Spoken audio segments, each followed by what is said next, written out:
Okay, good afternoon, everybody, and welcome to this UCL lunch hour lecture with Professor Maurizio Marinelli and myself, Professor Kate McLean.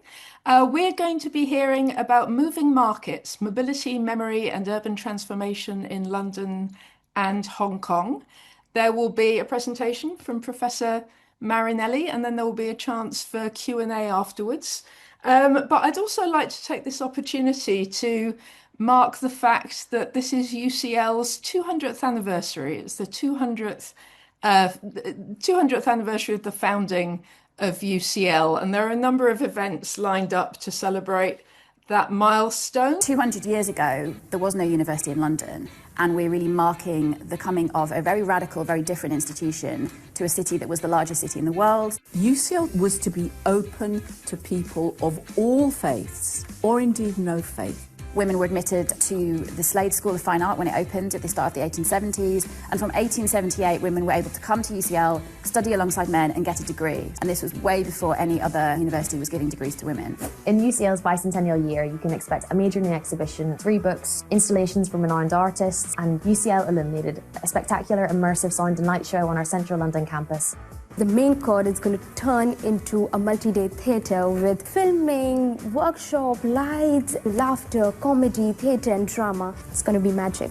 I'm really excited about telling people the story of how we as an institution have evolved over 200 years and how we're going to evolve for the next 200 years. Okay, so as you see, there's an awful lot going on, but back to Maurizio's lecture.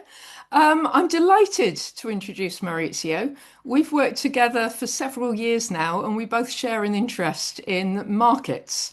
And we share that interest because of the markets are something that really exist everywhere. So regardless of the governing claims of whatever government regime ideology is in charge, people will be trading. And so looking at markets as an academic really gives you a unique insight into the history of places, which is Maurizio's speciality as a historian. I'm a geographer. I was very keen on that video, I think. I'm a geographer, so I'm always fascinated in how people make places via markets. And there is nowhere on earth where you don't find some form of exchange that we can understand in terms of the word market. So at a time when the world is struggling to come to terms with how to balance economic and political dynamics in a way that's equitable, markets can teach us an awful lot, and the economy of the everyday can teach us an awful lot.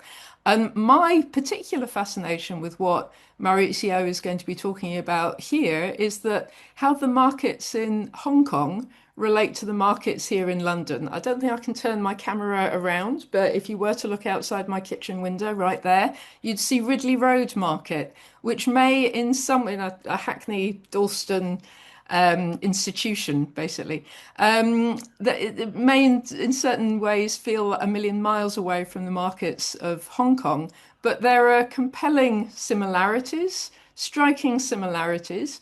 And whilst both of those markets are, or all of those markets are subject to the same political economic forces, they're uniquely transforming the places that we're in as well. So markets, fascinating areas, and I don't think there's anyone more qualified than Maurizio to tell us about the markets in Hong Kong. Maurizio Marinelli is currently a Professor of Chinese Development Planning and is in the Development Planning Unit of the Bartlett. He has an interdisciplinary background, so he's primarily an historian, but he also teaches on global politics and urban studies as well. His research lies at the crossroads of Chinese history, culture, and human geography, with a focus on globally significant themes, including the challenges of urbanization, which again are global at the moment, heritage, value, and sustainable development. So as well as being a professor at UCL, he is also Distinguished Visiting Professor at the School of Architecture, International Centre for Cultural Heritage, Tianjin University. So as I say, uniquely and extremely well placed to tell us about the markets in Hong Kong, the history behind them, and also make those connections with markets around the world. And I'm very much looking forward, firstly, to hearing what Maurizio says and also to hearing your questions afterwards as well. So please note them down as Maurizio's going. There will be space, about 15 minutes at the end to ask those questions, both of Maurizio and of myself. So without further ado, Maurizio, over to you. Thank you very much, Kate. Thank you very much for your kind introduction. So the focus of this talk is on street markets, and I'm looking at street markets as laboratories of mobilities, where goods, bodies, and cultural practices circulate, revealing the relational processes through which urban life is continually reconfigured. I'm actually involved in two research projects, and I would like to acknowledge the funders. One is a research project on urban regeneration of traditional street markets in Hong Kong, the role of community engagement in socio-spatial reconfiguration, and this is an award by the Lincoln Institute for Land Policy. And the second project is an award from the UCL Grand Challenges, and is actually looking at food markets, specifically in London, through the lens of bottom-up practices to build resilience and decarbonization in food systems. So this is probably the first time that I'm actually trying to combine these two projects. And I think the lens of mobility as human mobilities around causes, consequences, and lived experiences of movements across and within borders. I believe that this lens allows us to look at these markets, and I might talk a little bit more about Hong Kong because it's a project that is more advanced and has gone on for 10 years at this point. But I would draw some in the time with the limited time, I will try to draw some elements of convergence or divergence with London, because I believe that in both cases we can learn, as my colleague Kate was saying before, from these cities, and we can learn something about what I call the horizontal level. We all know that cities don't exist in nature. Cities are produced. And there is an attempt when we look at cities like global cities like London or Hong Kong to concentrate on the verticality. The city of London or Central District on Hong Kong Island have this kind of facade of verticality. The cityscape is really characterized by this vertical element of the built environment. However, the street markets and the public space, the reconfiguration of public space and community life occurs at the horizontal level, a level that is more transversal, more stratified. So I use these two binaries, if you want, the horizontal instead of the vertical, and also trying to think about the relationship between the center of the city, the central district in Hong Kong, the city of London, vis-a-vis the periphery or the boundaries of the marginality or the margins, and really trying to think, and here I borrow an expression from French philosopher Louis Althusser, on the idea of to better understand the center, we need to better understand the margins. And I will explain this more later in relation to the street markets in Hong Kong and London. So these two projects, as I said, are separate, but they also share some common research questions. One of them is looking at the built environment. We are in the Bartlett, the Faculty for the Built Environment. This idea of how does the built environment, the collective body of the city, shape and in turn reflect the collective and also the individual identities of the citizens. This for me is a key question in the urban space. The second question is how does the urban space, the urban realm, that is framed by dominant ideologies of economic prosperity, modernity, progress, futurity, intersect with the right to the city. And here I borrow the expression, of course, from Henri Lefebvre, the idea of the citizen's right to shape, to access, to inhabit the urban spaces.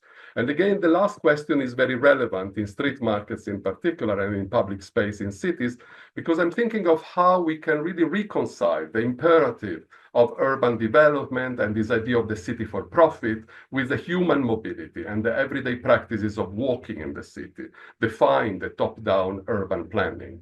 A premise of these two projects is also, and the attempt that I'm making here to look at the two projects together, is that Hong Kong is a city of migrants from the mainland, migrants from Guangdong province, migrants from Fujian province, who moved to Hong Kong in different waves, but many of them moved after 1949, after the creation of the People's Republic of China in the 1950s and 60s. And many of them as the first step up the economic ladder were street vendors. The easiest thing for them to do was to sell something on the street to make a living. But also if we think of Hong Kong through the lens of markets, and we talk a lot at UCL as London as through the lens of markets, we talk a lot at UCL about London as a global city. We can argue that also London has at its core the element of mobility and migration, and food markets is an excellent example of this. I also try in my work to humanize the city. I was talking right now about verticality and horizontality. An interesting example of London-Hong Kong connection is the excellent work of British artist Anthony Gormley. Anthony Gormley in 2006 had a project in Hong Kong that was called Event Horizon. And this project consisted of 31 human-sized sculptures from casts of his own body. And this was, as in his own words, an invitation to look up, because only 4 of them were at the street level. All the others were on rooftops. So this is an image of the sculpture that he positioned, that was positioned on top of the 185-meter tall Standard Chartered Bank building. The idea behind this project by Anthony Gormley was exactly to invite a reflection on the human nature and our place in the wider scheme of things. I think this ties with the idea of seeing Hong Kong and London not only as financial centers, but also through their cultural and human dimensions. These images resonate with the concept of mobility as a relational social process that connects bodies, infrastructures, borders, and media. If we look at Hong Kong, there has been also an emergence in film like Echoes of the Rainbow in 2010 or the controversial 10 Years in 2015, of an attempt both to think about the local. One of the segments of 10 Years is called Local Egg. What is local? What is the nativeness of Hong Kong? And also in the set of the Echoes of the Rainbow is on Winley Street in Sheung Wan, also how the local identity place, the heritage, both in terms of built heritage, streets, tiny alleyways in Hong Kong, and also, as I said, food, are intersecting in the creation of the identity of Hong Kong, especially after the accelerated urban transformation after the handover of Hong Kong in 1997. When we come to London, again, if you want to look at them, there are many documentaries, excellent documentaries from street markets in 1950 that is available on YouTube, to The Street by Zed Nelson that is focusing on Oxton Street in Hackney, focusing on gentrification and transformation of urban class shopping streets, to South Kiriako, oral history of Brixton, Portobello, Leather Lane, and Church Street that is called Stories. So we have many examples of markets and local identity intersecting. This is why I talk about street markets as living heritage in the urban space. So street markets are spaces of mobility and are also offering us the possibility to move beyond a single history, success story of the city, looking at multiple stories from below. So the question is, why street markets, or what can we learn from street markets? As I said, they make circulation and mobility visible across everyday life and wider urban systems. They also illuminate the urban contrasts from inequality in housing to changing community livelihood. They also shape the neighborhood identity, belonging, and migrant-led public cultures. I also think, as I said before, that in the case of migrants moving to cities, they function as a low-barrier economic space within the informal economy. And from a point of view of socio-political transformation of the city, they also embody grassroots claims to inclusion, sustainability, and right to the city, as I will explain later. And again, I think that the displacement or the annihilation of street markets undermines heritage in the sense of lived and living heritage, and also memoricide, the destruction of memory, and also the destruction of community-based place shaping. When we think of Brick Lane, just a simple example of Brick Lane From the late 1600, we have French Huguenots, refugees, who were silk weaving and cloth fabric sellers on Brick Lane. And then we have waves of Sephardi Jewish, and then we have Ashkenazi Jews coming from Central and Eastern Europe in the mid-19th century. We also have Irish communities moving into the area, and then more recently, the Bangladeshi community, mostly largely Silesi Bangladeshi community, selling food, garments, and restaurants. And again, more recently, these restaurants were also intertwined with new Asian communities from China and Hong Kong. In some ways, there has been also the contentious transformation of the Truman Brewery and the creative industries in the area in relation to the food vendors. Brixton Market is an excellent example of Black and Caribbean community providing food for their own community in this area. And then one of the oldest markets on the right-hand side of London, of course, Borough Market. This is also an example of rural English people moving to the city to sell their goods. So we can see really these food markets in London as the connection between the countryside and the city, and also these spaces of flow and spaces of negotiation of identity and livelihood for groups of migrants coming into the city. In Hong Kong, we have to acknowledge a different story because, as you know, Hong Kong was a British colony, and the street talking as an activity occurred in Hong Kong everywhere at the beginning with the newcomers from mainland China, from Guangdong and Fujian. But we have this progressive expansion of street talking from 1,300 to over 70,000, 13,000, sorry, to over 70,000 during the 50s and 60s. And from the 1970s, we have the British state, the colonial state intervention with the decision, in particular in 1973, is the turning point of seizing hawker licenses. So no more hawking licenses should have been given to street vendors, and the street markets should have progressively disappeared and being enclosed into what are called public markets, that are market compounds. Especially in the 1980s, we saw them originating in different parts of Hong Kong. So the idea of creating global Hong Kong, a modern, hygienic city, went hand in hand with the loss of living heritage and sustainable livelihood. The core tension in Hong Kong, according to many scholars, is land scarcity that sharpened the conflict between exchange value and public use value. Some scholars like Tang Wing-shin and others actually argued that it's much more than land scarcity. It's a form, in the words of Tang Wing-shin, of hegemonic land redevelopment to maximize the profit on land.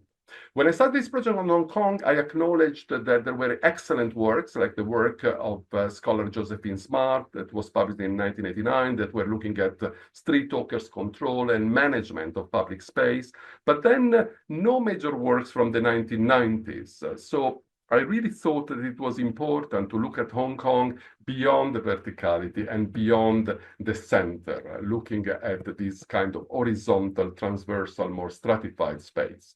The Food and Environmental Hygiene Department is the government organization that is in charge of all the markets, no matter if they are food markets or they sell fabric or cloth or other produce.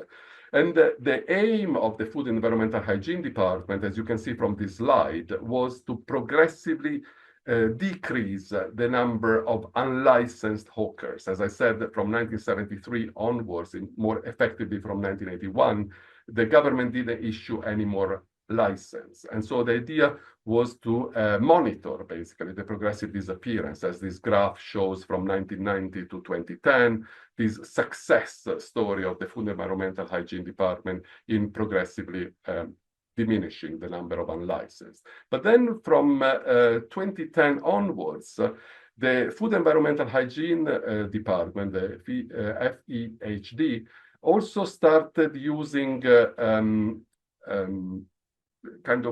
fines. So they started also calculating the number of convictions of unlicensed hawkers or hawker-related offenses, all the way to the present. In Hong Kong, we have a variety of markets. Hong Kong could be really depicted as a city of street vendors for the reasons that I was highlighting before. We have examples of markets like the Shenwan market that was on the street and was a thriving market on the street, but was progressively moved at the turn of the 20th century into two buildings, two Edwardian-style buildings, the Eastern Bloc and the Western Bloc. Only the Western Bloc is remaining now. And this is an example, this is not currently closed and is under renovation.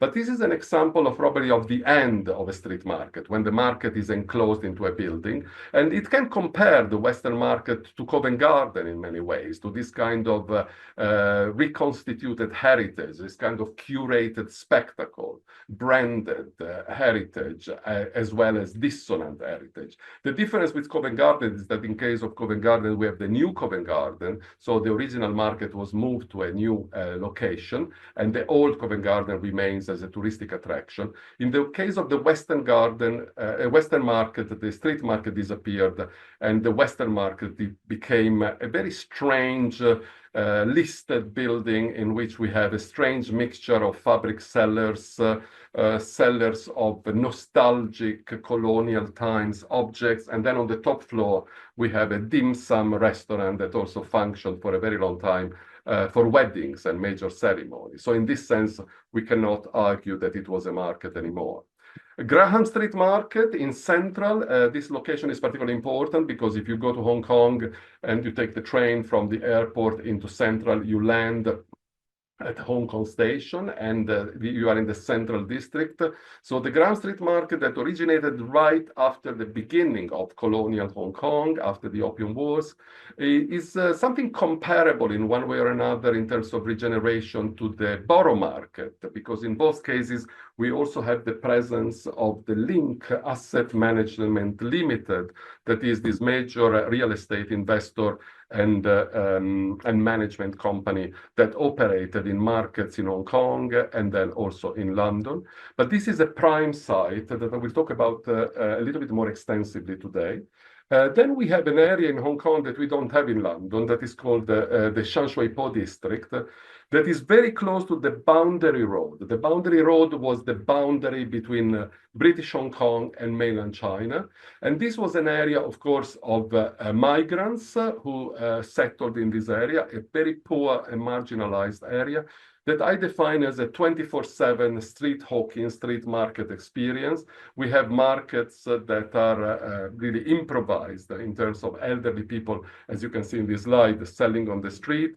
And then we have public market compounds that originated from this attempt to move the street vendors into a building. One of the markets that I will try to talk about a little bit today is the Panjai fabric market. That is a particularly interesting case. And then we also have in Hong Kong dawn markets, markets that occur very early in the morning, between 4 a.m. and maximum 8 a.m. They mostly meet the demands of poor and elderly residents. Many of the vendors are elderly people who try to supplement their meager pensions, but they also have a function that is not only economic, it is a social function, it's an affective function for these elderly people to be together in a space, in a public space. But of course, from the point of view of the Urban Renewal Authority, from the point of view of the Food and Environmental Hygiene Authority, these are illegal spaces occupied by these vendors, even though they're quite vibrant in Hong Kong. Let me come to Graham Street to give a few examples of situation that can relate in one way or another also to what we can consider as gentrification of Borough Market. So we can study market through the history, through photographs, through art. As I said before, this is just an example of the original market that was created after 1840, was called the Chinese Bazaar. So there is also this kind of material that is more advertising material of the time. And also we can also look at these markets through the notes that somebody was taking of objects, as you can see on the left-hand side, that one can find in these markets. But also in the case of Graham Street Market, we can find in the archives in Hong Kong many photographs of the time, and you can see how vibrant the Graham Street Market was. Hiraku Kinoshita is a scholar who wrote on street markets in Hong Kong, and he argued, to simplify it as much as possible, that markets go through different stages. They appear on the street, then they are organized into rows on both sides, and then many sellers of raw meat and fish were moved into low-rise market buildings, and then we have the fourth stage of temporary market buildings erected to contain the hawkers, and progressively, as I said before, these market compounds. But in this case of the Graham Street Market, we didn't see this kind of transformation. What occurred in the case of the Graham Street Market occurred after the Urban Renewal Authority, the URA, in 2007, decided that this market was a slum, and they used really extremely derogatory terms, and they needed to redevelop the area through the demolition of the old buildings called Tun Lau in Hong Kong on Graham Street and Peel Street, with the collateral damage of the old Graham Street Market disappearing. And then there was, from 2007 to the present, a series of negotiations, especially with the Western District and Central District concern group, that involved a series of stakeholders, not only the market vendors, but residents in Central, lawyers, artists, and through this negotiation, a new wet market, a new Graham Street Market was created. But effectively, it's very interesting to think of how this demand for the survival of the market, of the old market, was articulated. This is a quote from the research that I conducted. And you can see this idea that from the point of view of the street vendors, they frame their livelihood, the idea of the livelihood, the right to a simple livelihood that these vendors were trying to carve out for years. So this idea of livelihood, I think, is very important. When you think of food today, in urban studies, we think of food as a human right, but also the livelihood of the food sellers and also the food, the buyers in that area that were very different, of course, in the old street market from what it is in the present, is something that we need to acknowledge. There was also, going back to artistic expression, I also think it's very interesting how the community concern group, lawyers, residents, artists, created this experience of walking through the market, walking through the Graham Street markets, and they were really inviting people who passerby to walk with them through this little map. It's a kind of cartoon-like foldable map. I've opened up it here for you to see. And you can see some numbers here. On the back of the map, all these numbers that are the different street vendors, the different vendors of the Graham Street markets. On the back of the map, there are micro stories, many stories of how, I don't know, in the case of two vendors who were husband and wife, how they first met in the market and how they started their business selling eggs in Hong Kong, but also to other parts of the world. So it's very interesting through this kind of cartoon-like map to see also how the language is framed. They talk about our market, our vital living past, and at the bottom right, you can see demolition of our market. So there is also this emphasis on the disappearance, the demolition of this site that was the livelihood, the right to a simple livelihood for many street vendors. From the point of view of the Urban Renewal Authority, the picture is very different. For them, this was a project, a redevelopment redevelopment project, a renewal project. And you can see that from the point of view of the URA, the Urban Renewal Authority, the idea was that there was a site A, a site B, and site C, and there was no space at the beginning for the Graham Street Market, because this area had to be redeveloped, and new office buildings, new hotels, new high-rise buildings had to be created. And progressively also they came to the conclusion that probably a new Graham Street Market would have probably enhanced the area, the vibrancy of the area. So they incorporated a little bit the language and the requests of the vendors, but only through the rendition you can see this kind of happy space that actually contrasts with the reality of what the street vendors went through for more than 10 years. So the buildings, the old Tun Lau, were torn down, new buildings started being created, and the vendors progressively moved to the side. The vendors from the streets moved in order to survive. This is another image. Artists on the right-hand side, don't kill our market. These graffiti artists are also important to acknowledge here. They intervened in the attempt to save the market. There was also social media also tried to argue for saving the market. But in the end, the last time I had the opportunity to visit this market, I really saw that not much was left. I was talking before about the story of the city, the success story of Hong Kong, of London, and I argue that actually through the markets we can learn micro stories. This is the story. I use pseudo-anonymization here. I call him Mr. Lang, it's not his original name.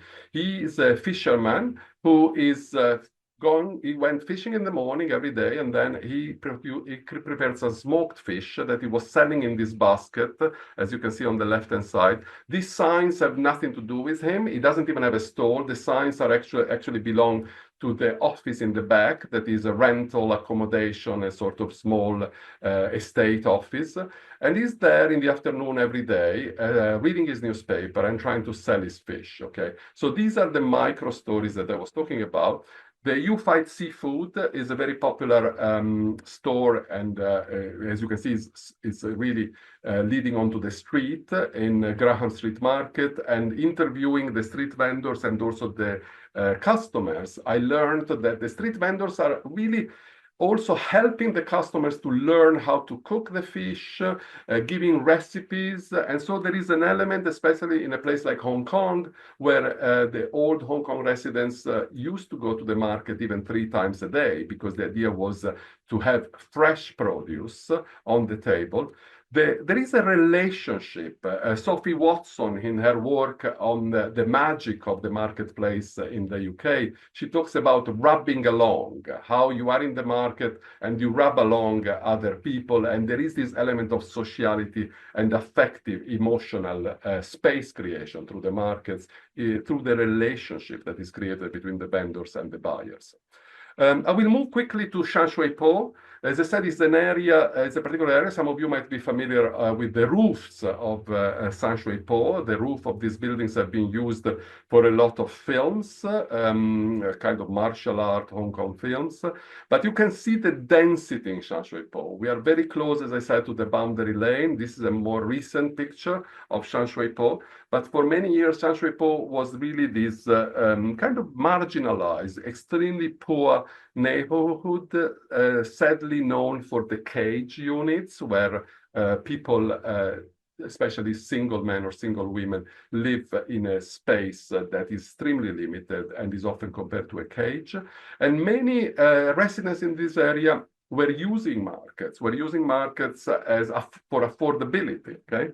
But I also want to think of Shan Shui Po as in relation to this discourse between the center and the margins. So this idea of the boundaries, of the periphery, from which we can learn so much about the city. So I would argue that Shan Shui Po, that is currently under a process of gentrification and is often referred to as the new Brooklyn, could also be a central space in Hong Kong and not a marginal space as it has been depicted for a very long time. This is a slide that shows how many projects, how many markets there are in Shanxuipo, official markets, and also the terminology here is particularly interesting, the temporary market, the Tunchao Street temporary market that was a jade market that has actually existed for decades, but is still called temporary market.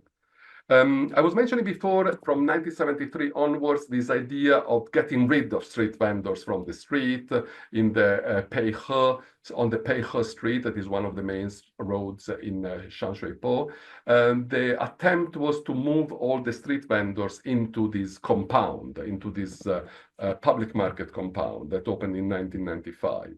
The Urban Renewal Authority has progressively, as I said, accelerated, especially after 1999 and 2001, when it took over the projects from the previous Land Development Corporation, the LDC, has accelerated the urban renewal, as it is called, in the Shanxuipo area. The urban renewal projects that have been identified from the Urban Renewal Authority, I was showing before the Urban Renewal Authority images of Graham Street Market, are quantitatively assessed. So there are numbers of people affected, size of the area, total gross area, and this is what needs to be done in terms of urban renewal. They don't really take into consideration, as I said before, the right to a simple livelihood, the elderly population living in Shanxuipo, selling on the streets, and also projects like the Panjai market.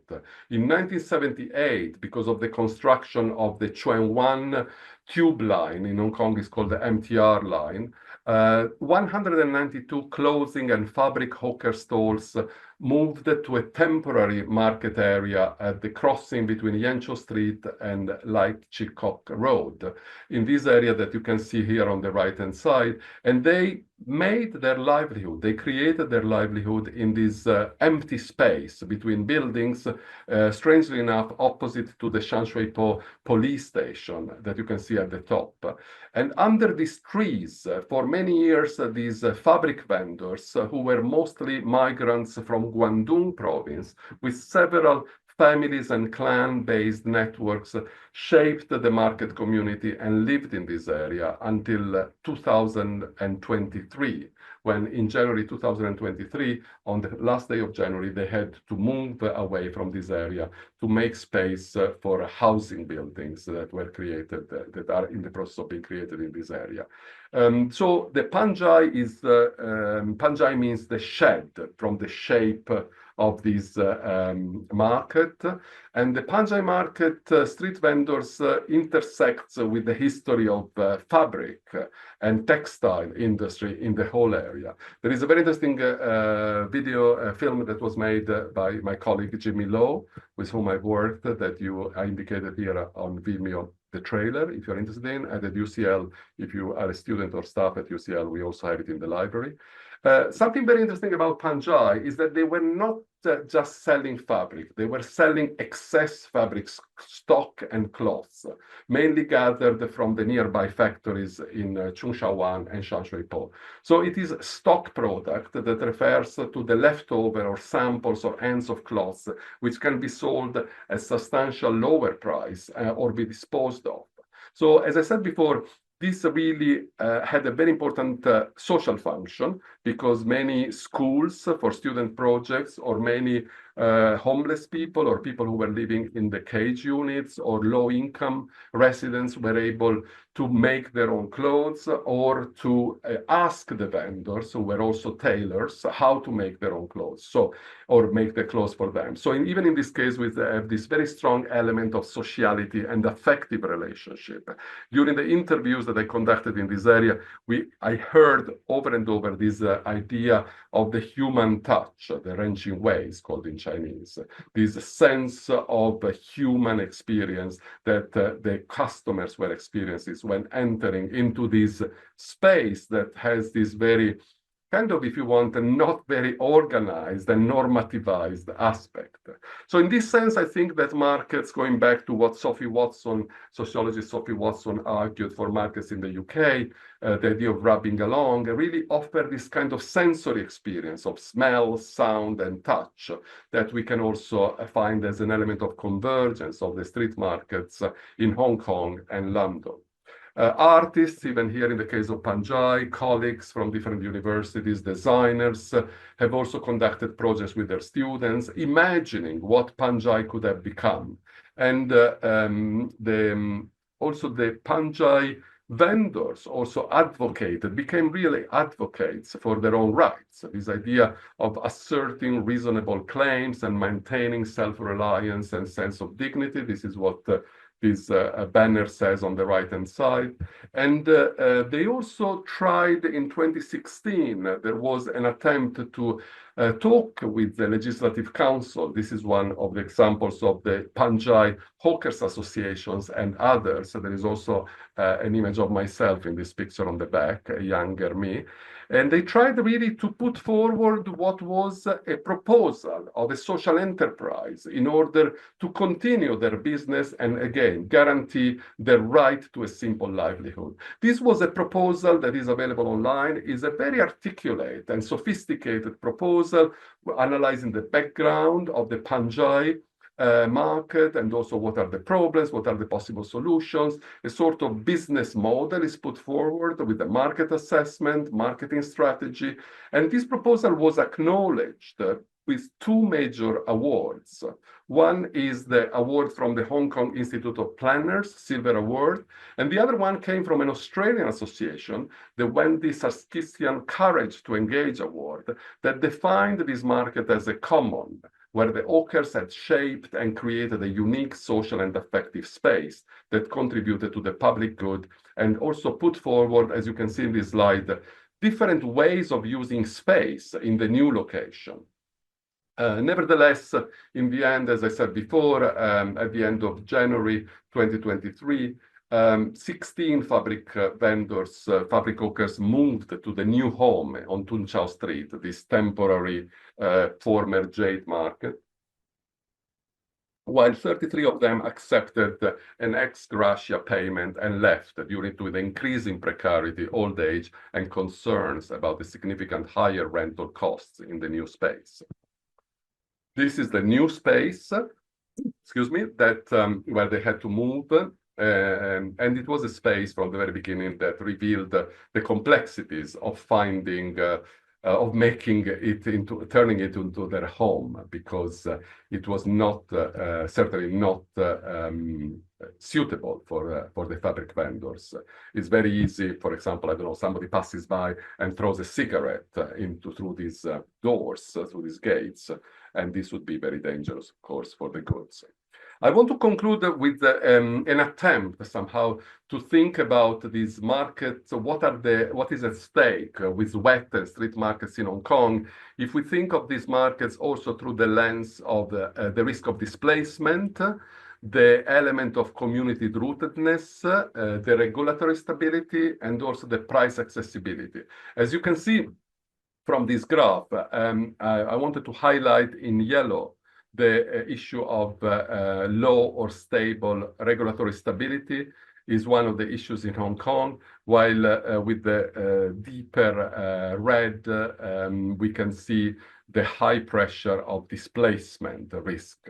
When we try to look at London, we see different elements, and this is the fact also due to the fact that we don't have a single food environmental hygiene authority in London that is overseeing all the markets, and many markets are managed at the district level, the council level in the different neighborhoods.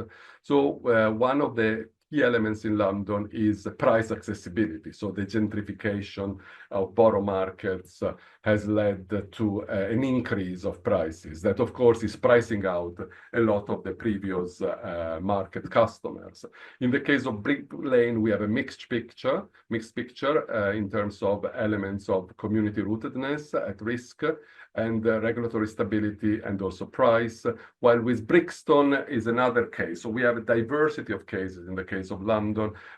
Brixton, of course, is managed, is in Lambeth and is a borough council governance system, while Brick Lane is more mixed and private. So when we look at these markets, we see that this history of migration, this history of mobility, this history of adaptation, I call it markets as laboratory of urban adaptation, but we also see that these elements of price accessibility in the case of London and regulatory stability are quite prominent. In the case of Hong Kong, we can see the low level of regulatory stability is one of the main issues. And I was saying before, in the case of the Food and Environmental Hygiene Authority, we see this attempt to fine the street vendors progressively as a way to create more and more disincentives for them to continue to sell on the streets.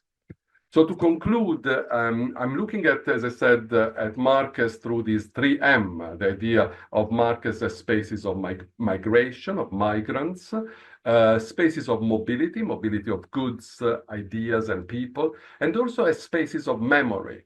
And in Hong Kong and London alike, we have seen that redevelopment, renewal, as it is called in Hong Kong, is often informed by this idea of normativizing space, disciplining, sanitizing, creating a space of progressive enjoyment for the city of profit as opposed to the city for the people.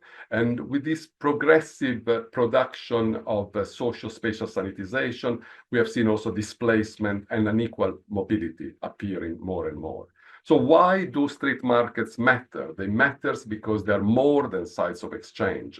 They're social infrastructures, historical archives, living archives, and laboratories of everyday livelihood. They preserve embodied stories, they pluralize the history of the city, and they sustain community life, and they make visible a collective urban identity that is forged not from the top, not necessarily from the top, but more from below.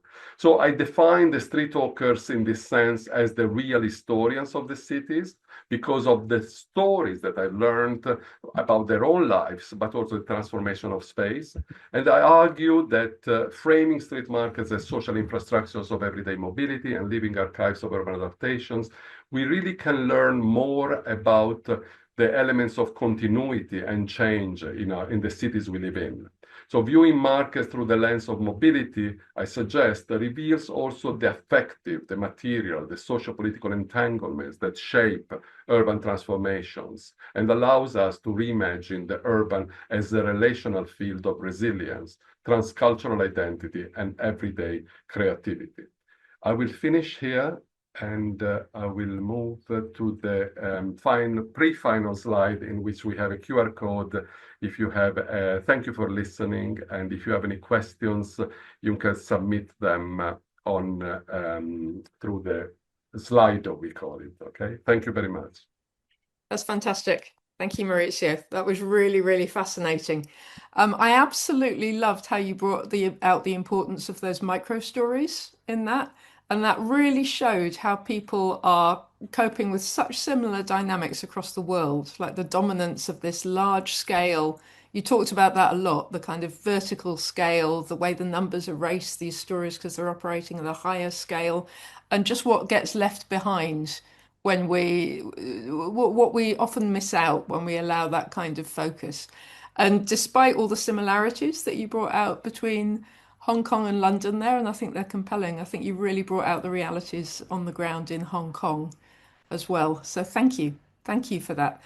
I have loads of questions, as ever. However, wow, okay. I'm always ready to cover when there are no questions, but I think we have 6 on the Slido. So I'm going to, I don't know if you can view those as well, Maurizio, but I'm going to read out the first 2. We have 5 at the moment. So maybe we'll take 2 or 3 at a time. Are you okay with that, Maurizio? Yes, I can't see them. I don't know what I'm doing Yeah, it's wrong. okay. I can read them out. It's Okay, fine. maybe Yeah, so I'll read out 2 or 3 at a time. So Thank the you. first one is anonymous, and it's a very nice question that really brings out my summary there as well. But do you see a market being moved into the building as the death of the soul of the market. So I think that's with reference to the street hawkers. And then we've got another one from Cody Chow. And that question is, some have been arguing the decline of markets is due to the shift of consumption behavior, e.g. the uprising of the supermarket, online shopping, or even shopping in Shenzhen. Even the authority utilizes such arguments when shutting down markets. How would you counter those claims, or would you counter those claims? Let me know if you need me to repeat anything, Maurizio. Okay. I've Okay. one more. Okay. That's all right. Considering the current Hong Kong political situation, this is an anonymous question. How do you see the future of markets in Hong Kong? Shall we just look at the current markets in the rest of Guangdong and expect similarities? Or is Hong Kong still unique? Is that enough to be going on with? Yeah, I think, yeah, considering the constraints of time, the time constraints, I think is enough. Now, great questions. Thank you so much for putting these questions forward. The death of the soul with the compound, with the public markets. I think it's interesting because when the market, the street vendors moved from the streets into the public market compound, at the beginning, and this is something that I've seen also on I had another project on Beijing and Tianjin, in which I really saw that the street vendors were really bringing with them their organized, disorganized, the messiness, ability to create a space that still had a soul.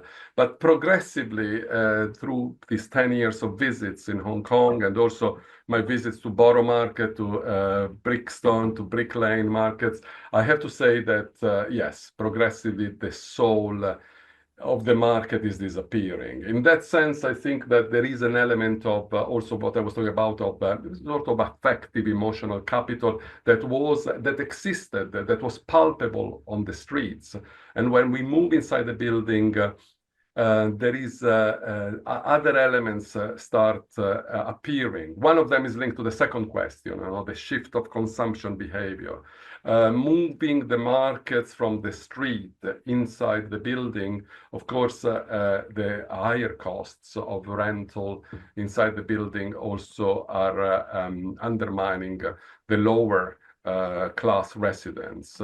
But I think moving to the second question, that the government, I did a few years ago, actually, I also tried to use more quantitative approaches to analyze the transformation of markets in Hong Kong in relation to the continuous emergence of shopping centers everywhere. And also through the interviews that I conducted, I have to acknowledge the fact that many residents were missing the fresh produce from the street markets.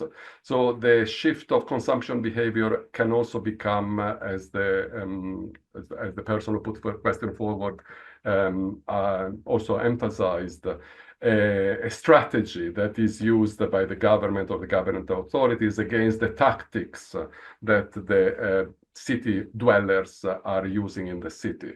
The third question, the political situation in Hong Kong. I mean, I'm always impressed every time I have the opportunity throughout these 10 years to go to Hong Kong. I'm always impressed by the continuous, this kind of resilience, this ability to maintain the existence of street vending and street markets. I mean, if we go back to 1973, really the turning point when the British government at the time decided to put an end to the licenses all the way to the present, more than 50 years afterwards, we still have a lot of market vendors, no matter, the aging population and the transformation of Hong Kong as a space. My next project actually wants to look at Guangdong. I want to look at Guangzhou with some colleagues that I'm working with in different universities in Guangzhou, and really trying to look at what is called the Greater Bay Area in terms of specifically, I will look at food markets. And also in the case of Guangzhou, for example, there have been also very interesting cases like in the village in the city, the Shepai village, and other villages in the city in Shenzhen and Guangzhou, of adaptation of the dwellers to the space in terms of informal economy. So this is a project that I think requires probably a lot of more investigations across Hong Kong, and Guangdong. But thank you for these fantastic questions. There are more. There are more. No, there are Okay. really cool answers there. Thank you. Okay. We've got two more at least. So shall I give you both of them at Yes, once? yes, yes. I think we have time for two more. Yes, I think so, yeah. So this is from Lucia Brucoli. Thank you so much for your talk. It's very informative. I wanted to ask, are there situations in which the Hong Kong diaspora sets up markets like they had in their hometown in an effort to save the spirit of the market abroad, in a way setting up transnational markets? Absolutely fascinating question. And yeah, this is a good question to end on, actually. I'm not sure, this is from SA. I'm not sure if you are familiar with the Apliu Street in Sham Shui Po, which sells lots of electronic gadgets, electronic parts, and old machines. Is there a street in London with similar characteristics? I would actually also like to know that because there's many a bargain to be had in such a market. But yeah, I can't think of one offhand. But No, I can't think of uh, that. No, electronic gadgets in London, no, because I'm thinking of all the markets that I've looked at, and you yourself, Kate, I can't come up with an equivalent. I mean, that's really, I start from this question because Aplio Street, I'm quite familiar with it. Peikhor Street and Aplio Street in the area where the MTR, the new tube station of Shanshui-Po, was created in 1978.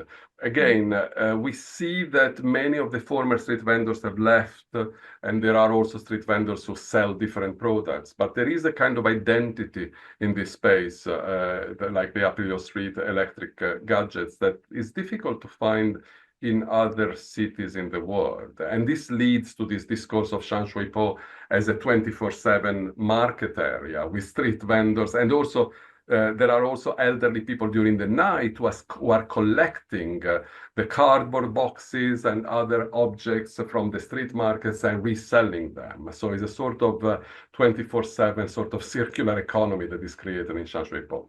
I go back to the previous question, Hong Kong diaspora and transnational market. Again, this is a follow-up to our food market project in London.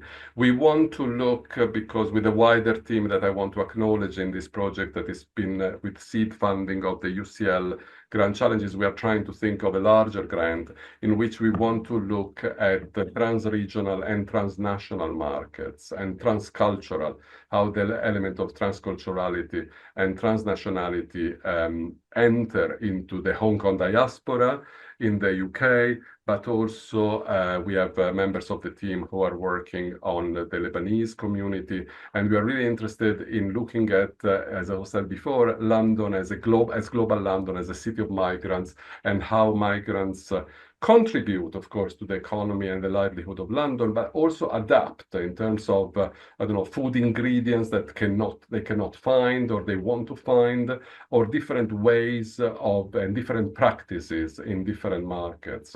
So yes, definitely, this is a very important aspect that connects this discourse that I was making before of how the local identity in Hong Kong has become more and more important, I believe, in the last 25 years. And what does it mean, the local identity of Hong Kong in the transition from the British to the mainland Chinese, but also in terms of Hong Kong diaspora or other groups, diaspora, coming to London. And this could create a dimension of local, trans-regional, transnational, and global in different ways from the ways in which we think of global cities in that aspect of centrality and verticality that I was talking about before. okay, amazing, brilliant. We sadly don't have time for any more questions, but I think you've made an absolutely compelling case that wherever you are in the world, there's an awful lot more to markets than consumption, actually. It's about identity, belonging, social infrastructure, health. It's all in there. So fantastic. I think there is another slide that we've Yes, got to yeah. show I don't at know if this you can see moment. this one. Can you see it? No. No? Okay. No, this is the bit where both the academics panic and hope that somebody in tech support is watching. I moved to the last slide. I hope you Might can. need to share the screen again or share. Sorry. Okay. Oh, I'm not on the share screen function anymore. Okay. The last slide is about the UCL Yeah. 200 program. I hope somebody in the background. I can speak to it. What we were about to show you is a QR code that will take you to all the fascinating events that are going to be marking UCL's 200th anniversary. There's a real range. There's everything from walking tours for those of you who are local or in London. Exhibitions, I think there are lots of student activities as well. There's a UCL 200 book series. I understand that there's some new volumes coming out in that. And there is, of course, there are, of course, further lunchtime lectures as well. I believe the next one is on the 7th. There's also another, 7th, yes, I think, 7th of May. the next one is on the 7th, and it's on justice between generations. That's 7th of May, 1 to 2 p.m. That was brilliant, Maurizio. Genuinely, I've Thank you learned. so much, Kate, and thanks to all of you for Yes. listening. And if you're interested in this project, you know, we are Kate, myself, and there are many other colleagues at UCL who are working on public markets, popular markets, traditional markets, and we intend to continue this work at the Bartlett in particular. Thank you very much. Great. Thank you all for your questions as well. Thank you. Thank you.